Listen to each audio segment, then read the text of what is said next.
जय हिंद साथियों, स्वागत है आप सबका आपकी अपनी YouTube channel study smart IQ में। और मैं हूं आपका दोस्त सलीम और मेरी तरफ से आप सभी के लिए नए साल की हार्दिक शुभकामनाएं। और इस बार हम नए साल में ये संकल्प लेंगे कि चाहे आप किसी भी एग्ज़ाम की तैयारी कर रहे हो, ठीक है, तो सभी संकल्प लेंगे कि किसी भी एग्ज़ाम की तैयारी कर रहे हो आप इस बार वो उस एग्ज़ाम को जो है वो क्लियर ही करेंगे, ठीक है। इस बार जो नौकरी है वो उसको आप ज़रूर लेकर रहेंगे, ठीक है। तो उसी तरीके से हम आपको यहाँ पर तैयारी भी कराएंगे। तो आज हम फिर आपके लिए लेकर आ चुके हैं SSC GD 2025 एग्जाम के लिए GK GS की क्लास, ठीक है। GK GS की क्लास जैसा कि आप सभी को पता है जो क्लास है डेली शाम को 7 बजे यहाँ पर पब्लिश हो जाती है और ये इसका 26वां दिन है, ठीक है। और जो SSC GD का एग्ज़ाम है अभी 4 फरवरी से, ठीक है, 4 फेब से जो है तो ये इसका एग्ज़ाम भी स्टार्ट है। और हमारे पास अब ज़्यादा दिन नहीं बचे, सिर्फ 30 दिन का आप कह सकते हैं, जब कम से कम 30 दिन हमारे पास बचे हैं, ठीक है। क्योंकि 4 तारीख से पेपर है तो आप तैयारी अच्छे से करें, ठीक है। तो नया साल है तो अब नए साल में कोई इन्जॉयमेंट ना करें, जब तक आपको नौकरी नहीं मिल जाती तब तक आप इन्जॉय नहीं करेंगे, ठीक है। तो चलिए अब शुरू करते हैं, पहला क्वेश्चन लेते हैं। और पहला क्वेश्चन लेने से पहले अगर वीडियो पसंद आती है तो लाइक करें, शेयर करें, सब्सक्राइब करना ना भूलें हमारे चैनल को। एंड कोई आपके रिलेटिव्स हैं या आपके जो दोस्त हैं, ठीक है, मित्रगण हैं, उनको भी आप ये वीडियो भेज सकते हैं ताकि वो भी इसका फ़ायदा ले सकें, ठीक है। चलिए तो पहला क्वेश्चन लेते हैं। पहला क्वेश्चन है, भारत में हरित क्रांति की शुरुआत, ठीक है, ग्रीन रेवोल्यूशन की शुरुआत डैश के दशक में हुई थी, ठीक है। तो अगर हम बात करें भारत में हरित क्रांति, ठीक है, तो जो हरित क्रांति के जनक है, ठीक है, तो भारत में हरित क्रांति के जनक जो हैं तो इनका नाम है MS स्वामीनाथन, ठीक है। MS स्वामीनाथन जो है तो भारत में हरित क्रांति के जनक है। अगर पूछा जाए कि वर्ल्ड में हरित क्रांति के जनक कौन है, ठीक है, तो ये है नॉर्मन बोरलॉग, ठीक है, नॉर्मन बोरलॉग, ठीक है, ठीक है। नॉर्मन बोरलॉग जो है तो ये वर्ल्ड में हरित क्रांति के जनक है और भारत में हरित क्रांति के जनक MS स्वामीनाथन। अब जो है तो ये स्टार्ट कब हुई थी, तो ये 1960 के दशक में स्टार्ट हुई थी, ठीक है। 1960 के दशक में अगर बात करें हरित क्रांति तो जो है तो ये 1965 में स्टार्ट हुई, ठीक है, और ये 1968 तक चली थी, ठीक है। और जो हरित क्रांति है तो हरित क्रांति जब स्टार्ट हुई थी उस समय कौन सी पंचवर्षीय योजना चल रही थी, तीसरी पंचवर्षीय योजना, ठीक है। तीसरी पंचवर्षीय योजना के समय ये स्टार्ट हुई थी, तीसरी पंचवर्षीय योजना यानी थर्ड 5 ईयर प्लान, ठीक है। थर्ड 5 ईयर प्लान यहाँ पर चल रहा था। थर्ड 5 ईयर प्लान जो है तो ये 1961 से लेकर, ठीक है, 1966 तक, 1961 टू 1966 तक चला, ठीक है। तो इसको आप याद रखेंगे। चलिए नेक्स्ट क्वेश्चन लेते हैं। अब नेक्स्ट है, निम्नलिखित में से कौन सी नदी मैकाल श्रेणी से निकलती है, ठीक है। तो मैकाल श्रेणी से कौन सी नदी निकलती है, तो देखिए अगर हम बात करें तापी नदी की, ठीक है, तो तापी नदी तो ये कहाँ से निकलती है, तो ये निकलती है सतपुड़ा पर्वत, ठीक है, सतपुड़ा पर्वतमाला से, ठीक है। सतपुड़ा पर्वतमाला के एक मुल्ताई गांव है, ठीक है, मुल्ताई बैतूल जिला मध्य प्रदेश है, ठीक है। मध्य प्रदेश से ये निकलती है तापी नदी। फिर हम बात करते हैं बरदा, तो बरदा भी सेम जगह से सतपुड़ा से मुल्ताई में बैतूल मध्य प्रदेश से निकलती है। फिर काली सिंध, तो काली सिंध जो है तो ये विंध्य पर्वत से निकलती है, कौन से, विंध्य पर्वत से ये निकलती है, ठीक है, विंध्य पर्वत से ये निकलती है। और कहाँ पर तो ये निकलती है बालगी में, ठीक है, बालागी से, ठीक है, बालागी से जो कि कहाँ पर ये देवास में पड़ता है, देवास में, और देवास कहाँ, मध्य प्रदेश में, ठीक है। तो यहाँ से निकलती है। अब है मैकाल श्रेणी, तो मैकाल श्रेणी से जो है तो ये नर्मदा निकलती है, ठीक है। जो नर्मदा नदी है अमरकंटक पहाड़ से निकलती है, ठीक है, अमरकंटक, ठीक है, अमरकंटक पहाड़ियाँ, ठीक है, अमरकंटक पहाड़ियाँ जो है तो ये मैकाल श्रेणी की एक ही हिस्सा है, ठीक है, मैकाल श्रेणियों का ही हिस्सा है अमरकंटक पहाड़ियाँ। यहाँ से जो है ये नर्मदा निकलती है। अमरकंटक अनूपपुर जिला, कौन सा, अनूपपुर जिला मध्य प्रदेश से ये निकलती है। अब हम बात करते हैं नर्मदा नदी की, ठीक है। तो जो नर्मदा नदी है तो ये पूर्व से पश्चिम में बहती है, ठीक है, पूर्व से पश्चिम में बहने वाली नदी है, पूर्व से पश्चिम में बहने वाली नदी। इसको रीवा नदी, रेवा नदी या आकाश की बेटी भी कहा जाता है, ठीक है, आकाश की बेटी, ठीक है, आकाश की बेटी भी जो है इसको कहा जाता है। अगर हम बात करें नर्मदा नदी की, ठीक है, तो नर्मदा नदी जो है तो ये पश्चिम में बहने वाली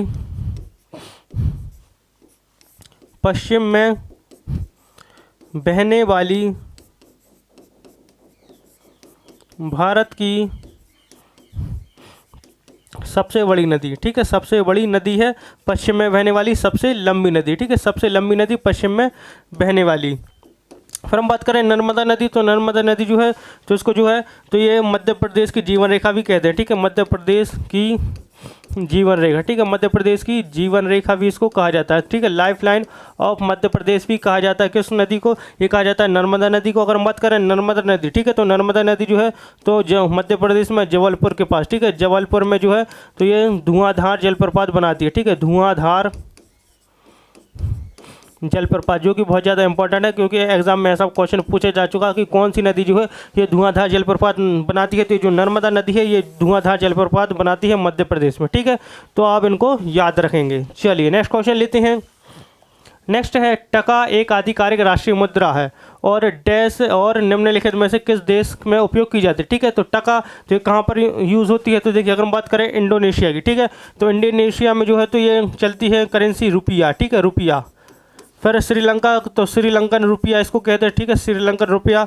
मलेशिया में चलती है कौन सी? रिंगित, रिंगित, ठीक है, मलेशिया में चलती है। और बांग्लादेश, तो इसका राइट आंसर हो जाएगा बांग्लादेश, क्योंकि बांग्लादेश में जो है ये टका चलता है, ठीक है, बांग्लादेश ऑप्शन डी इसका राइट आंसर हो जाएगा। और इंडिया में कौन सा? इंडिया में भी रुपया चलता है। नेक्स्ट क्वेश्चन, चौरी चौरा कांड कब हुआ? तो ठीक है, तो ये भी बहुत ही अच्छा क्वेश्चन है, चौरी चौरा कांड, ठीक है, तो जो चौरी चौरा कांड है तो ये जो है तो ये गोरखपुर उत्तर प्रदेश में हुआ था, ठीक है, गोरखपुर उत्तर प्रदेश में हुआ था। इसमें जो हुआ था तो इसमें जो है तो ये 22 पुलिसकर्मी, ठीक है, 22 पुलिसकर्मी प्लस 3 आम नागरिक, ठीक है, 3 आम नागरिक मारे गए थे। और चौरी चौरा में क्या हुआ था कि जो लोग थे, ठीक है, असहयोग आंदोलन में यहाँ पर हिस्सा लिए थे, ठीक है, तो भीड़ जो लिए थी इसमें हिस्सा, असहयोग आंदोलन जो महात्मा गांधी के द्वारा स्टार्ट किया गया था, तो इस असहयोग आंदोलन में क्या हुआ कि इस आंदोलन में थे तो जो भीड़ थी, ठीक है, वो हिंसक हो गई, बहुत ज़्यादा गुस्से में आ गई, जिसके कारण जो है तो उसने जो है पुलिस थाने में आग लगा दी थी, ठीक है, कहाँ पर? पुलिस थाने में, पुलिस थाने में इसने आग लगा दी और आग के कारण जो है तो 22 पुलिसकर्मी जलकर मर गए और 3 जो आम नागरिक थे, ठीक है, तो इस हिंसा में वो भी मारे गए थे। और ये हुआ कब था? तो ये हुआ था कब? 1922 में। कब? 1922 में। ये हुआ था 4 फरवरी 1922 में ये हुआ था और 5 फरवरी 1922 में जो है ये अखबार में आया था। लेकिन जो कई जगहों पर जो है जो 5 फरवरी भी लिखा होता है कि जो चौरी चौरा कांड हुआ ये 5 फरवरी को हुआ, क्योंकि जो 5 फरवरी को जो है ये जो है तो ये न्यूज़पेपर में आया था 5 फरवरी को, ठीक है। और जो चौरी चौरा कांड था तो इससे नाराज होकर जो गांधी जी थे, ठीक है, महात्मा गांधी, तो उन्होंने असहयोग आंदोलन, ठीक है, असहयोग आंदोलन, ठीक है, जो असहयोग आंदोलन था इसको ख़त्म कर दिया था चौरी चौरा कांड से, जो हत्याकांड हुआ था, ठीक है, उससे नाराज होकर, ठीक है, तो ये याद रखेंगे। चलिए नेक्स्ट क्वेश्चन लेते हैं। नेक्स्ट क्वेश्चन है इंडिका, जिसमें मौर्यकालीन भारत का उल्लेख है किसके द्वारा लिखी गई थी, ठीक है, तो इंडिका तो ये किसने लिखी है? तो जो इंडिका लिखी है, ठीक है, तो ये किसने लिखी है? तो ये लिखी है मेगस्थनीज ने, ठीक है, मेगस्थनीज कौन है? ये जो मेगस्थनीज है, ठीक है, ये सेल्यूकस निकेटर का राजदूत था, ठीक है, सेल्यूकस निकेटर, ठीक है, सेल्यूकस निकेटर का राजदूत था। और जो सेल्यूकस निकेटर ये कौन था? तो जो सेल्यूकस निकेटर है ये सिकंदर का जो है ये एक सेनापति था, ठीक है, और सेल्यूकस निकेटर जो है तो उसने अपनी बेटी हेलेना की शादी जो है तो चंद्रगुप्त मौर्य के साथ करवाई थी, ठीक है, तो किसके साथ? चंद्रगुप्त मौर्य के साथ करवाई थी, इसलिए जो सेल्यूकस निकेटर है तो चंद्रगुप्त मौर्य का ये ससुर भी लगता है, ठीक है, ससुर भी लगता है।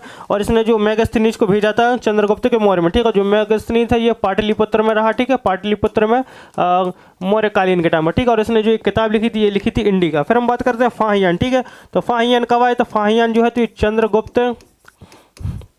सेकंड के दरबार में आए, ठीक है, चंद्रगुप्त सेकंड के दरबार में आए था ये। और चंद्रगुप्त जिसको हम क्या कहते हैं? विक्रमादित्य के नाम से जाने जाते हैं, ठीक है, विक्रमादित्य इनको हम कहते हैं विक्रमादित्य, और ये गुप्त वंश का एक राजा था। फिर हम बात करते हैं हुएनसांग, ठीक है, तो हुएनसांग ये किसके समय पर आया था? तो ये आया था हर्षवर्धन के समय पर। किसके? हर्षवर्धन के समय पर आया था हुएनसांग, हर्षवर्धन के समय पर। चलिए आगे बढ़ते हैं, नेक्स्ट क्वेश्चन लेते हैं। नेक्स्ट क्वेश्चन है भारत में आर्थिक सुधार उपायों को औपचारिक रूप से कब आरंभ किया गया था, ठीक है, तो आर्थिक सुधारों को औपचारिक रूप से कब स्टार्ट किया गया था? तो देखिए जो आर्थिक सुधार है तो देखिए ये तो हुई थे 1991 में स्टार्ट हुए थे, ठीक है, लेकिन ये इसके किसने किया था? तो पहले इसका राइट आंसर हो जाएगा ऑप्शन है, ठीक है, जुलाई 1991 में ये आर्थिक सुधार जो है तो इनको औपचारिक रूप से आरंभ किया गया था। ये किया गया था, प्रधानमंत्री थे उस समय हमारे प्रधानमंत्री PV नरसिम्हा राव, ठीक है, नरसिम्हा, ठीक है, PV नरसिम्हा जो है तो हमारे देश के प्रधानमंत्री थे। और वित्त मंत्री, ठीक है, वित्त मंत्री, तो वित्त मंत्री कौन थे इस टाइम पर? तो ये थे मनमोहन सिंह, ठीक है, मनमोहन सिंह, जिनका भी हाल फिलहाल में जो है तो देहांत हुआ, ठीक है, देहांत इनका हो गया। ठीक है, तो जो प्रधानमंत्री पीवी नरसिम्हा राव थे और वित्त मंत्री मनमोहन सिंह, ठीक है, इन्होंने जो है तो आर्थिक सुधारों को औपचारिक रूप से स्टार्ट किया था जुलाई 1991 में। ठीक है, जुलाई 1991 में स्टार्ट हुए थे। नेक्स्ट क्वेश्चन, भारत में प्रथम पूर्ण जनगणना कब की गई थी? ठीक है, अगर बात हम भारत में पूर्ण जनगणना की, ठीक है, इससे पहले जो भारत में पहली जनगणना अगर पूछा जाए, ठीक है, पहली यानी प्रथम जनगणना, तो जो भारत में पहली जनगणना हुई थी तो कब हुई थी? तो ये हुई थी 1872 में। ठीक है, 1872 में वायसराय मियो के समय पर, वायसराय मियो के समय पर ये हुई थी, लेकिन ये वैज्ञानिक तरीके से नहीं हुई थी। फिर हम बात करते हैं प्रथम पूर्ण जनगणना। ठीक है, कंप्लीट जनगणना जो है तो ये कब हुई थी? तो ये हुई थी 1881 में। ठीक है, ऑप्शन डी इसका राइट आंसर हो जाएगा, 1881 में हुआ था। ठीक है, इस समय जो वायसराय था, ठीक है, इस समय जो वायसराय था भारत का, वायसराय, ठीक है, वायसराय, तो वायसराय जो था तो ये था रिपन। कौन था? रिपन। अब हम बात करते हैं रिपन की। ठीक है, तो जो रिपन वायसराय रिपन था तो इसको भारत का सबसे अच्छा वायसराय कहते हैं। ठीक है, भारत का सबसे अच्छा वायसराय, ठीक है, भारत का सबसे अच्छा वायसराय कहा जाता है। किसे कहा जाता है? वायसराय रिपन को। ठीक है, वायसराय रिपन जो कि प्रथम कारखाना अधिनियम लेकर आया। ठीक है, प्रथम कारखाना अधिनियम। तो प्रथम कारखाना अधिनियम क्या था? तो प्रथम कारखाना अधिनियम ये जो आया था ये 1881 में आया था। ठीक है, 1881 में। इसके तहत जो है तो ये 7 साल से जो कम उम्र के बच्चे हैं, ठीक है, तो इनके काम करने पर प्रतिबंध लगा दिया था, पाबंदी लगा दी गई थी। और 7 साल से जो ऊपर के बच्चे हैं, ठीक है, 7 साल से 12 साल तक के बच्चे, तो उनके लिए जो है तो कामों के जो घंटे थे, ठीक है, आवर्स थे, तो उनमें कमी की गई। और इसके अलावा जो मजदूर थे, ठीक है, बड़े मजदूर थे, यंग मैन थे, ठीक है, तो उनके लिए जो है तो यहाँ पर एक घंटा, ठीक है, 1 घंटे का रेस्ट भी दिया जाना था और हफ्ते में 1 छुट्टी भी दी जानी थी इसके तहत। ठीक है, प्रथम कारखाना अधिनियम। इसके अलावा इसने जो है तो वर्नाकुलर, ठीक है, vernacular press act, vernacular press act, ठीक है, तो जो वर्नाक्यूलर प्रेस एक्ट था इसको भी ख़त्म किया 1882 में। ठीक है, इसको ख़त्म किया। फिर इसके अलावा ये हंटर कमीशन भी लेकर आए। ठीक है, हंटर कमीशन लेकर आए कब? 1882 में। किसके लिए? ये शिक्षा के लिए लेकर आए थे। ठीक है, शिक्षा में सुधारों के लिए। किसके लिए? शिक्षा में सुधारों के लिए हंटर कमीशन लेकर आया 1882 में। फिर इसके अलावा इसने जो है तो भारतीय स्थानीय स्वशासन अधिनियम, ठीक है, भारतीय स्थानीय स्वशासन अधिनियम भी लागू किया। ठीक है, और जो रिपन है, ठीक है, इसको भारतीय स्थानीय स्वशासन का जनक भी कहा जाता है। ठीक है, वायसराय रिपन को। तो मैंने यहाँ पर पूर्ण जनगणना कब हुई? 1881 में हुई।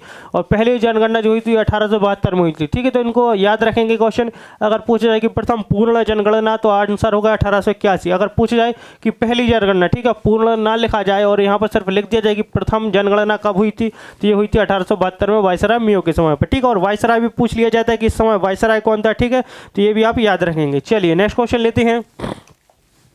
निम्न में से किस पंचवर्षीय योजना में भारत में पहली बार गरीबी हटाओ पर बल दिया गया था? ठीक है, तो गरीबी हटाओ तो किस पंचवर्षीय योजना में दिया गया था? तो देखिए ये जो योजना थी, ठीक है, पंचवर्षीय योजना, तो ये थी 5वीं पंचवर्षीय योजना। ऑप्शन 20 का राइट आंसर हो जाएगा। 5वीं पंचवर्षीय योजना की अगर हम बात करें तो ये जो है तो कब से कब तक चली? ये 1974 से लेकर 1978 तक। ठीक है, और सिर्फ 4 साल चलने वाली ये पंचवर्षीय योजना थी। सिर्फ 4 साल तक चली 5वीं पंचवर्षीय योजना 1974 से 78। और इसी समय पर जो है तो गरीबी हटाओ का जो है तो नारा दिया गया था 5वीं पंचवर्षीय योजना के समय पर। फिर अगर हम बात करें 4थी पंचवर्षीय योजना तो ये चली थी 1969 से 1974 तक। फिर हम बात करते हैं 6ठी की। ठीक है, तो 6ठी चली थी तो ये चली थी 1980 से लेकर 1985 से 1985 चली पंचवर्षीय योजना। फिर इसके बाद 7वीं पंचवर्षीय योजना तो ये चली 1985 यानी 1985 से लेकर 1990 तक। फिर अगर हम बात करें कि जो पंचवर्षीय योजना है, ठीक है, तो पंचवर्षीय योजना का जो विचार है तो ये कहाँ से लिया गया? तो पंचवर्षीय योजना का जो विचार लिया गया था, पंचवर्षीय योजना का विचार, तो ये जो इसका विचार लिया गया है तो ये लिया गया था सोवियत संघ से। ठीक है, सोवियत संघ से यानी रूस से यहाँ पर जो है तो इसका विचार लिया गया था। और एक और क्वेश्चन की जो प्रथम पंचवर्षीय योजना ये भी पूछा जाता है कि प्रथम पंचवर्षीय योजना की बात करें, प्रथम पंचवर्षीय योजना तो ये कब से कब तक चली थी? 1951 में स्टार्ट हुई थी और 1956 तक ये पंचवर्षीय योजना चली थी। ठीक है, पहली पंचवर्षीय योजना की यहाँ पर बात की गई है। चलिए, तो इन सारी चीज़ों को लिख लेंगे और सारी पंचवर्षीय योजनाएं आप याद करके जरूर जाएंगे। ठीक है, पंचवर्षीय योजनाएं जितनी भी हैं, ठीक है, तो उनको आप याद जरूर करेंगे। नेक्स्ट क्वेश्चन, भारत के संविधान की प्रस्तावना में समानता, स्वतंत्रता और बंधुत्व शब्द डैश संविधान से लिए गए हैं? तो ये कहाँ के संविधान से लिए गए? तो ये संविधान से लिए गए हैं, फ्रांस के संविधान से लिए गए हैं, समानता, स्वतंत्रता और बंधुत्व। फिर हम बात करें कनाडा से क्या लिया गया? तो कनाडा के जो संविधान से लिया गया है, तो ये लिया गया है राज्य सूची एंड संघ सूची।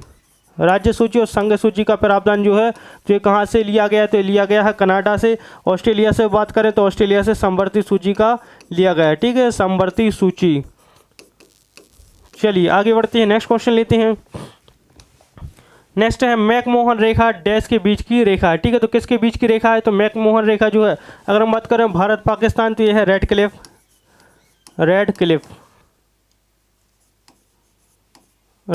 रेखा जो है, तो ये भारत पाकिस्तान के बीच की है।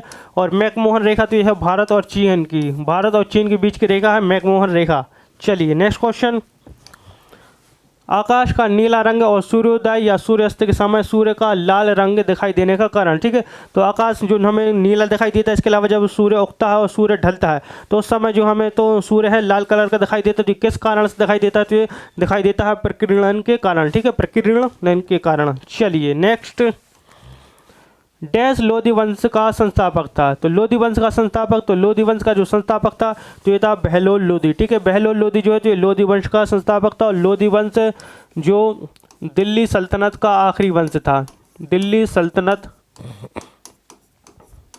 का अंतिम या आखिरी वंश था ये। और इसका जो लोधी वंश है, तो इसका अंतिम राजा कौन था? सुल्तान, तो ये था इब्राहिम लोधी। इब्राहिम लोधी जो वही है जो 1526 में पानीपत के युद्ध में हारा था। पानीपत का प्रथम युद्ध हुआ था 1526 में, पानीपत का प्रथम युद्ध, और ये हुआ था बाबर वर्सेस इब्राहिम लोधी के बीच में ये हुआ था। और इसमें जो लोधी वंश के आखिरी सुल्तान थे इब्राहिम लोधी, ठीक है, ये हार गए थे। इब्राहिम लोधी इसमें हार गए और इसके बाद जो बाबर है तो इसमें जीत गया था। और बाबर ने जो है तो मुगल वंश की स्थापना की थी 1526 में। चलिए नेक्स्ट क्वेश्चन लेते हैं, आगे बढ़ते हैं। माजुली एक नदीय द्वीप है जो निम्नलिखित में से किस नदी पर स्थित है? ठीक है, माजुली की पूछा गया, तो माजुली कहाँ पर स्थित है? जो माजुली नदी द्वीप है, तो ये ब्रह्मपुत्र नदी पर स्थित है। कहाँ पर? ब्रह्मपुत्र नदी पर स्थित है। और जो माजुली द्वीप है, तो ये असम में है। कहाँ पर? असम में है ये माजुली द्वीप, असम में। अब हम बात करते हैं ब्रह्मपुत्र नदी, ठीक है, तो ये कहाँ से निकलती है? तो ये निकलती है कैलाश पर्वत,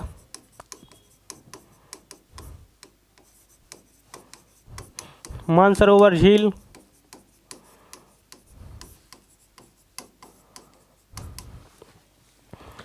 चेमायुंगडुंग ग्लेशियर से, चेमायुंगडुंग ग्लेशियर तिब्बत से, चेमायुंगडुंग ग्लेशियर तिब्बत से ये निकलती है ब्रह्मपुत्र नदी। ठीक है, जिसको हम जो है तो ये भारत की सबसे बड़ी नदी है। ठीक है, भारत की सबसे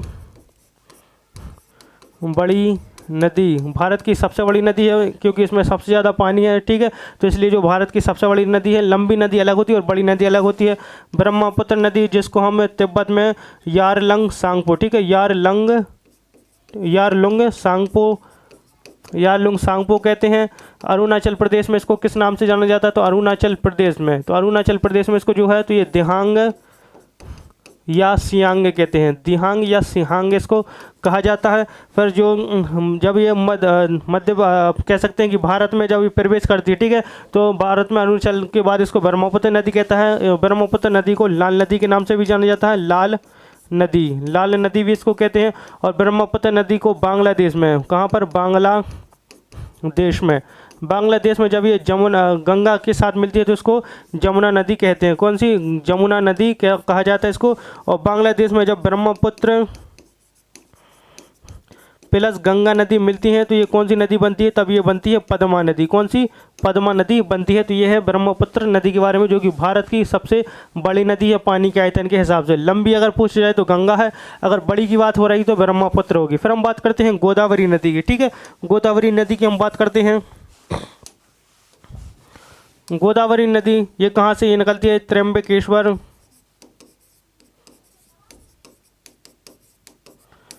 नासिक महाराष्ट्र से, नासिक महाराष्ट्र से ये नदी जो है ब्रह्मपुत्र नदी, ये निकलती है। ब्रह्मपुत्र नदी जिसको दक्षिण गंगा, बूढ़ी गंगा एंड वृद्ध गंगा के नाम से भी जाना जाता है। वृद्ध गंगा के नाम से भी ये जाना जाता है। गोदावरी नदी ये भारत की दूसरी सबसे लंबी नदी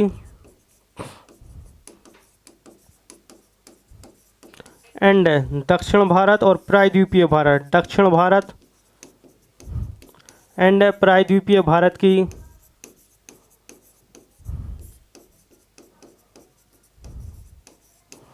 सबसे लंबी नदी है, सबसे लंबी नदी। तो दक्षिण भारत और प्रायद्वीपीय भारत की सबसे लंबी नदी है गोदावरी नदी और भारत की दूसरी सबसे लंबी नदी है जिसकी लेंथ है 1465 किलोमीटर। कितनी? 1465 किलोमीटर जो है इसकी लेंथ है गोदावरी नदी की। फिर हम बात करते हैं नर्मदा। तो नर्मदा के बारे में भी मैंने अभी बताया था कि ये मैकाल श्रेणी के अमरकंटक पहाड़ियों से, ठीक है, अनूपपुर जिला मध्य प्रदेश से निकलती है। इसको अलग अलग नामों से जाना जाता है। नर्मदा नदी जिसको मध्य प्रदेश की जीवन रेखा भी कहते हैं, मध्य प्रदेश की जीवन रेखा कही जाती है नर्मदा नदी, जीवन रेखा।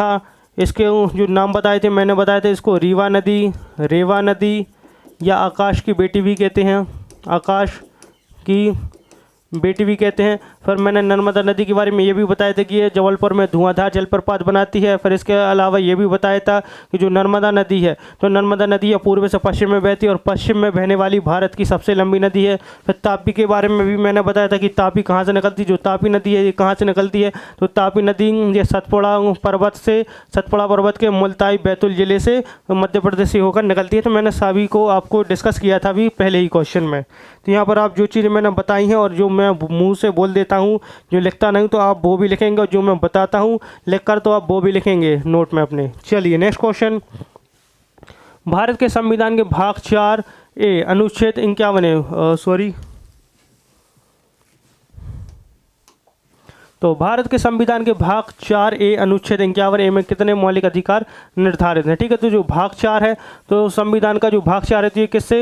ये मौलिक कर्तव्य से संबंधित है, मौलिक कर्तव्यों से, मौलिक कर्तव्यों से जो है तो ये संबंधित है। और इसमें अनुच्छेद 51 में कितने मौलिक अधिकार दिए हुए हैं ये पूछा है, तो इसमें जो है तो ये 11 मौलिक अधिकार दिए हुए हैं। कितने? 11 मौलिक अधिकार दिए हैं। अगर हम बात करें तो जब 42वां संशोधन अधिनियम हुआ था, ठीक है, 42वां संशोधन हुआ कब? ये हुआ था 1976 में। इसके तहत जो है तो ये 10 मौलिक कर्तव्य,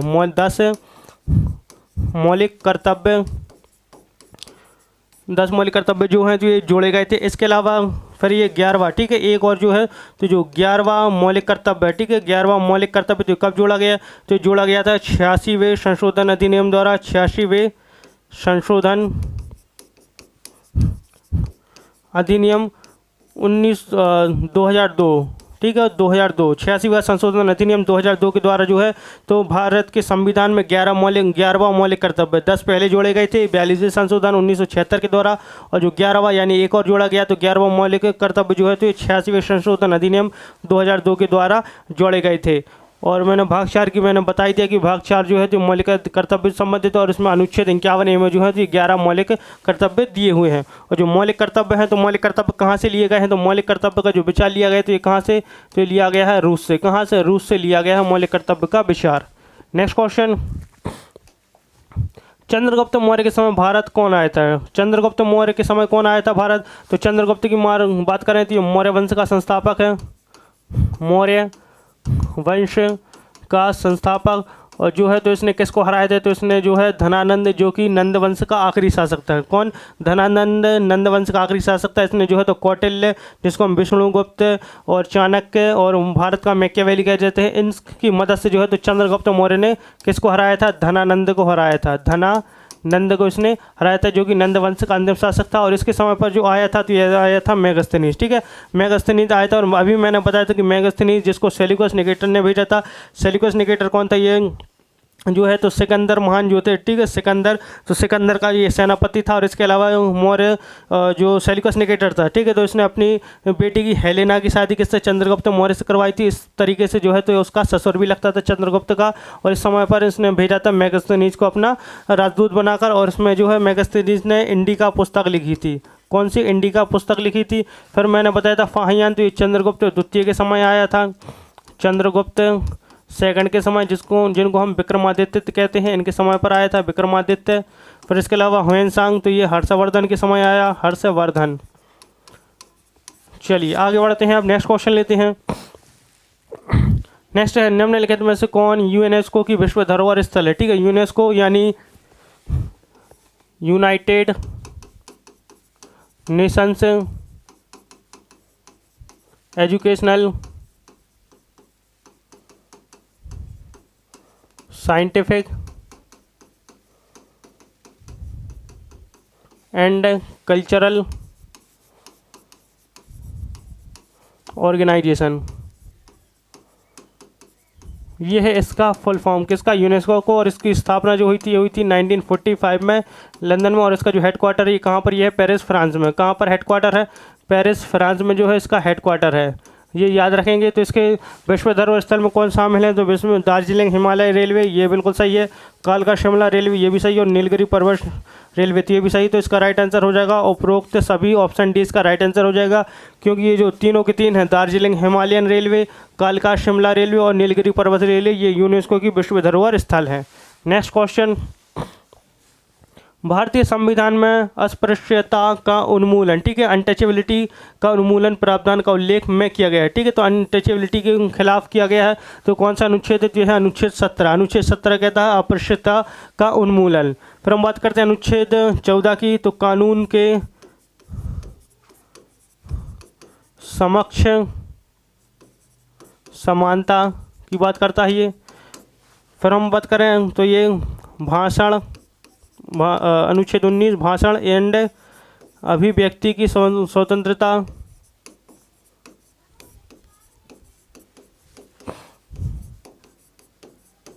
फिर इसके अलावा अनुच्छेद 32, तो ये संवैधानिक विचारों का, संवैधानिक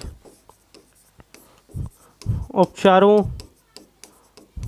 का अधिकार, तो ये इसके बारे में बताता है। ये चारों के चारों मैंने बता दिए।